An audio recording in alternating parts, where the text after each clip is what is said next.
पूरा कमरा सबूतों से भरा है sir. What do you mean? Evidence number 1, भाई के पर्सनल कमरे के टेबल के बगल वाले पर्दे। आज भी मुझे उनमें से गांजे की बदबू आ रही थी। इसका मतलब उस कमरे में जो भी रहा होगा उसकी हाइट 6'2" या 6'3" रही होगी। एविडेंस नंबर 2, भाई के कमरे में रखा हुआ बीन बैग। उसमें ऐसा निशान तभी आता है जब कोई भारी या लंबा इंसान उस पर बैठा हो। इसका मतलब यह हुआ कि उस पर बैठने वाले इंसान का वजन लगभग 100 किलो होगा। भाई को धूल पसंद नहीं थी, इसलिए वो खिड़की के पास नहीं बैठते थे। अगर बैठे भी होते तो उस पर इतना गहरा गड्ढा नहीं होता। एविडेंस नंबर 3, ये बताइए कि आपको भाई के कंप्यूटर पर किसी की उंगलियों के निशान मिले? रिपोर्ट के मुताबिक तो किसी के नहीं मिले। क्यों? नामुमकिन। उस पर भाई के फिंगरप्रिंट्स तो मिलने ही चाहिए थे। इसका मतलब उस दिन किसी ने इस कंप्यूटर का इस्तेमाल किया था और पूरे फिंगरप्रिंट्स मिटा दिए थे।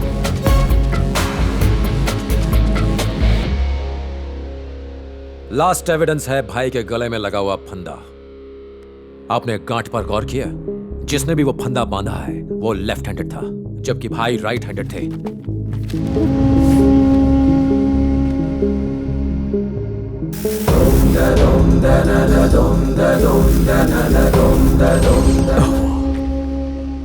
मुझसे इतनी बड़ी गलती कैसे हो गई? सर, हो सकता है कि ये चूक जानबूझकर की गई हो।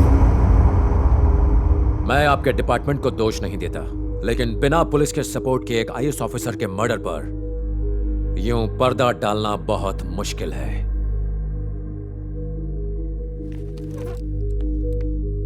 राम,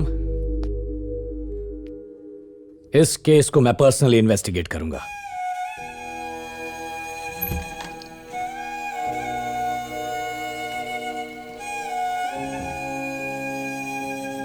जल्दी से फॉरेंसिक डिपार्टमेंट को इन्फॉर्म करो। मैं सत्यमूर्ति केस को री-इन्वेस्टिगेट कर रहा हूं। 6.2, 6.3 हाइट वाले सारे क्रिमिनल्स के नाम चाहिए मुझे। Excuse me. Yes sir. ये डॉक्टर रविंद्र कहाँ मिलेंगे? उनका ऑफिस वहां है। वहाँ? Thank you.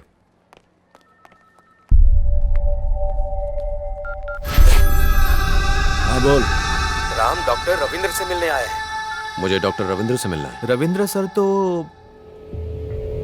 सर तो 2 दिन की छुट्टी पर है।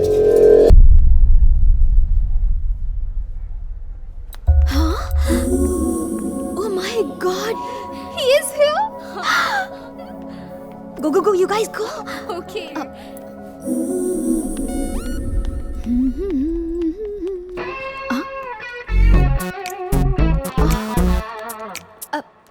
Hey, hi.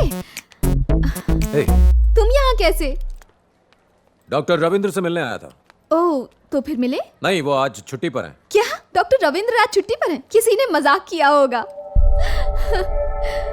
No worries, come, I'll take you there. मैंने कहा था ना, डॉक्टर यहीं मिलेंगे। हाय डॉक्टर, ये आईएएस ऑफिसर सत्यमूर्ति के छोटे भाई हैं। He wants to meet you. मैं इनसे अकेले में बात करना चाहता हूँ। Can I? Of course. Thank you. Yeah. बैठ सकता हूँ? Thank you.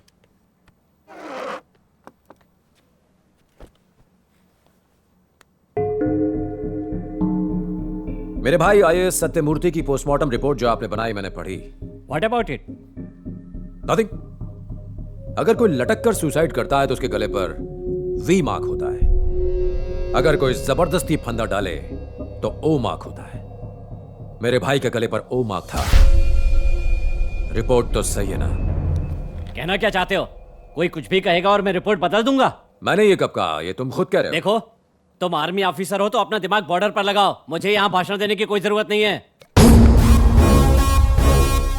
सुनो, पोस्टमार्टम होने के बाद ही ये रिपोर्ट बनाई गई है। अगर तुम्हें कोई प्रॉब्लम लग रही है तो जाके पुलिस में रिपोर्ट करो। मेरे पास तुम्हारी बकवास के लिए टाइम नहीं है। अब तुम जा सकते हो।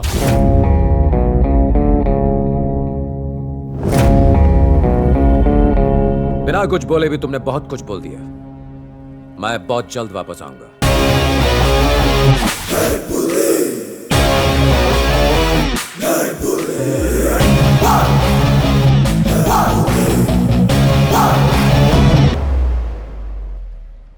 कबूतर उड़ गया। तुम कहाँ उड़ रही हो? बात हो गई? हाँ। दाल में कुछ तो काला है बॉस। 1947 का डायलॉग मारना बंद कर। लगा था ये दोस्ती बॉर्डर पे ही शहीद हो जाएगी, बट इसकी डेयरिंग तो देखिए बॉस, ये हॉस्पिटल तक आ गया। तो कितना नेगेटिव सोचता है यार। ये हॉस्पिटल है, उसका पेट खराब होगा इसलिए आया होगा। किस्मत भी आपका किस्मत से साथ नहीं दे रही है। अरे वो तो दिखने में सुपरमैन जैसा है और आप हो कि उसको पेशेंट बोल रहे हो। Can I have your number? Boss उसका नंबर ले रही है। मैं फोन यूज नहीं करता, sorry. Your home address, residence number, anything?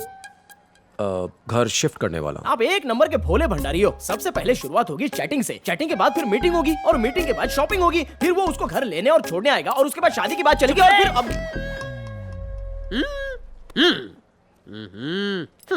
Shift होने के बाद घर का एड्रेस देना मत भूलना। या श्योर। थैंक्स। बाय। बाय। भूलना मत हाँ। देश का जवान है इसलिए छोड़ दिया, वरना उसकी जवानी बर्बाद कर देता।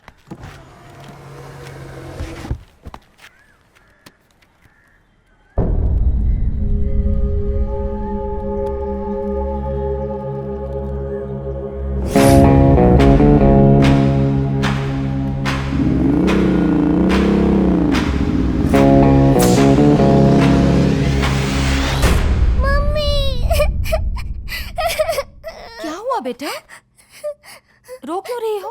पापा अच्छे नहीं थे। ये किसने कहा? मेरे फ्रेंड्स बोल रहे हैं। रितु आओ, कम बैठो, कम। पापा को सबसे ज्यादा कौन जानता है? मैं जानती हूँ। है ना? और तुम्हारी माँ? उन्हें नहीं पता। नहीं पता? मैं। मुझसे ज्यादा आप भी नहीं जानते। तुमसे ज्यादा नहीं जानता? अच्छा, तुम्हारे पापा के बारे में कुछ पूछूं? क्या वो बुरे आदमी थे? नहीं। नहीं ना? तो फिर चिंता क्यों करती हो? हाँ? चिंता मत करो, तुम्हारे पापा हमेशा सच के लिए लड़ते थे, डिशुम डिशुम करके जरूरतमंदों की मदद करते थे। तुम्हारे पापा एक अच्छे इंसान थे। मतलब सुपरमैन की तरह?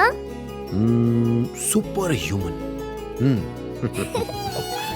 पापा के बारे में कोई कुछ भी कहे मत सुनना। भाभी, मैं समझ सकता हूं कि आप पर क्या बीत रही है, मगर प्लीज बताइए, क्या भैया किसी चीज को लेकर परेशान थे? प्लीज सोच कर बताइए। क्या वो किसी के दबाव में थे या फिर कोई चीज उन्हें परेशान कर रही थी? मुझे सिर्फ ड्राइवर की बेटी के बारे में पता है। नमस्ते मैडम। नमस्ते। सॉरी, बच्ची को हॉस्पिटल लेकर गया था इसलिए देर हो गई। तुम बिल्कुल सही टाइम पर आए हो शंकर, है ना? थोड़ा और लेट आता तो मजा आता। आप बातें कीजिए, मैं कॉफी ले आती हूँ। आजा बेटी, आजा मेरे पास। जाओ जाओ बेटा। सुना तुम हॉस्पिटल गई थी? कल रात से मेरी तबीयत ठीक नहीं है अंकल। इसे बुखार था लेकिन अब ठीक है। यहाँ वहाँ क्या देख रही हो? हमारा घर इतना छोटा और आपका घर इतना बड़ा क्यों है अंकल? चुप कर, सर ऑफिसर है और तुम्हारे पापा ड्राइवर, इसलिए समझी? अरे तुम इसे डांट क्यों रहे हो? तुम्हें भी बड़ा घर चाहिए। क्यों चाहिए? हमारा घर इतना छोटा है जिसमें सिर्फ मैं, पापा और मम्मी रह सकते हैं। जब भी मेरे दोस्त बर्थडे पर मेरे घर आते हैं तो उनके लिए जगह ही नहीं होती। अगर तुम पढ़ाई करोगी और मेरी तरह ऑफिसर बनोगी तो तुम्हें इससे भी बड़ा घर मिलेगा। सच्ची मुझे? अच्छा ये बताओ बेटा, तुम पढ़ना चाहती हो? Very good. पापा पापा, सुना आपने अंकल ने क्या कहा? अगर मैं भी पढ़ाई करके ऑफिसर बनूंगी तो हमें भी इससे बड़ा घर मिलेगा और फिर आपका बर्थडे, मेरा बर्थडे और मम्मी का बर्थडे हम अपने घर में ही मनाएंगे, है ना पापा? हाँ हाँ मेरी बच्ची।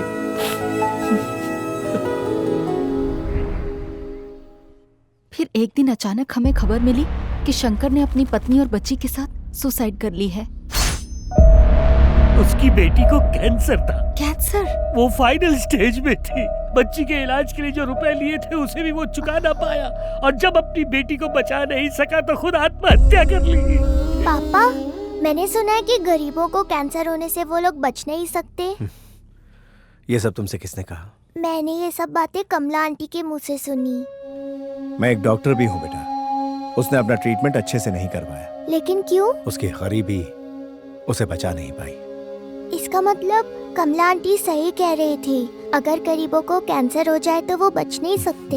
यहाँ वहाँ की बातें सुनना बंद करो और जाकर खेलो। ओके। उसके बाद पता नहीं उन्हें क्या हुआ। घंटों अपने कमरे में बैठकर कंप्यूटर पर काम करते रहते।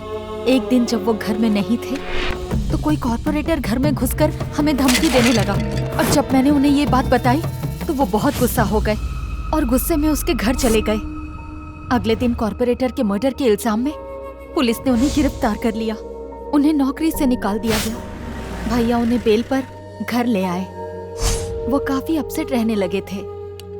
खाना खाइए। तुम मुझसे कुछ नहीं पूछोगी? बिना पूछे मैं आपके दिल की बात जान जाती हूँ। मैंने उसे नहीं मारा। आप कानून को अच्छी तरह जानते हैं। मैं जानती हूँ आपने कुछ भी नहीं किया है। परेशानियाँ किसकी जिंदगी में नहीं आती। एक दिन सब ठीक हो जाएगा। चलिए खाना खाइए। मैं तुम्हें कुछ बताना चाहता हूँ। पहले खाना खाइए, बातें बाद में। जब तक हम सो नहीं गए वो वहीं बैठे रहे। उसके बाद अपने स्टडी रूम में चले गए। सुबह जब मैं कॉफी लेकर गई तो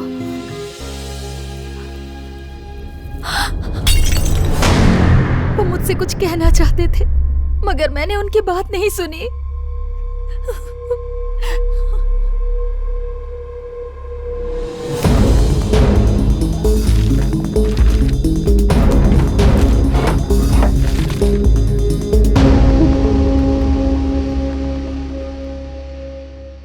कितनी क्यूट लग रही है भाभी ना? वो मेरा। हाय, सरप्राइज। तुम यहाँ कैसे? तुम दोनों बैठकर बातें करो, मैं कॉफी लेकर आती हूँ। ओके भाभी। भाभी मेरा फोन देखा? ये वाला तुम्हारा है ना? Is this your phone? नहीं ये नहीं। तो ये वाला? मेरा फोन तुम्हारे पास कैसे? मुझसे झूठ क्यों बोला कि तुम्हारे पास फोन नहीं है? चलो ठीक है, माफ किया। तुम्हारा फोन पुराना हो चुका है इसीलिए मैं नया लाई हूँ। एकदम लेटेस्ट मॉडल है। अनलिमिटेड टॉक टाइम भी है। थैंक यू, मैं अपने ही फोन से खुश हूँ। प्यार से कोई कुछ दे तो इनकार नहीं करते। मैंने कहा ना कि मुझे नहीं चाहिए। बेचारी कितने प्यार से तुम्हारे लिए फोन लाई है। नहीं लोगे तो उसे बुरा लगेगा ना। भाभी मैं। भाभी ने कह दिया ना तो रख लो। अपना नया नंबर भी सेव कर दिया है। थैंक यू, मगर भाभी मुझे मेरा फोन। तुम कॉफी पियो। थैंक यू भाभी। बैठो।